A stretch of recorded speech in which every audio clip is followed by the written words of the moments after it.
If you are a parent or guardian in Massachusetts and have concerns over the COVID-19 vaccine for your child, please watch this 3-minute video. During 2021, there were several public health meetings held with officials and stakeholders to discuss mandating the COVID-19 vaccine for school and college students once FDA approved. At the same time, there is now proposed legislation, H4813, that would remove the religious exemption to school vaccination requirements. What does this mean? If this bill becomes law, you will not be able to exercise the religious exemption. Your child must receive any and all vaccines mandated by the state to receive an education.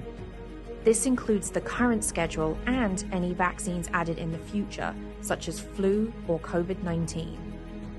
I'm going to keep coming back to this issue around vaccines and mandatory vaccines, around why aren't we doing that in our schools, at least with staff and faculty, and then with children who at least fall into that category of FDA-approved COVID Pfizer vaccine. And I have worried about sort of hitting that threshold of 80% that's been discussed. What about all the other unvaccinated, folks in that school? And for me, this is just the story of what it means to not actually take a clearer stand across the board in the Commonwealth around vaccine mandates. This is really the heart of what keeps me up when I'm thinking about, are we doing everything we can? Because we're doing some things really well, and then in other places, we're not taking the same tools like a mandatory vaccine where we could. Representative Decker's solution to COVID-19? Remove the religious exemption and mandate the COVID-19 vaccine.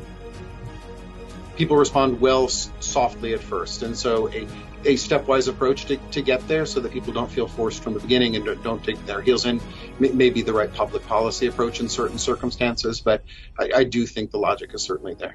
We know that vaccines mandate as a policy are effective in vaccinating a population. Get vaccinations in their arms. Shots in arms in kids. And getting vaccines in arms. Doses in arms. Vaccines in arms. Shots in arms. Get these vaccines into arms. Don't get the shot in the arm. Getting these vaccines into those arms. I think the key thing really is that we have to get needles in arms. Exemptions in Massachusetts are under serious threat. The time to take action is now. Join the thousands of Massachusetts parents uniting to protect their child's right to an education before it's too late.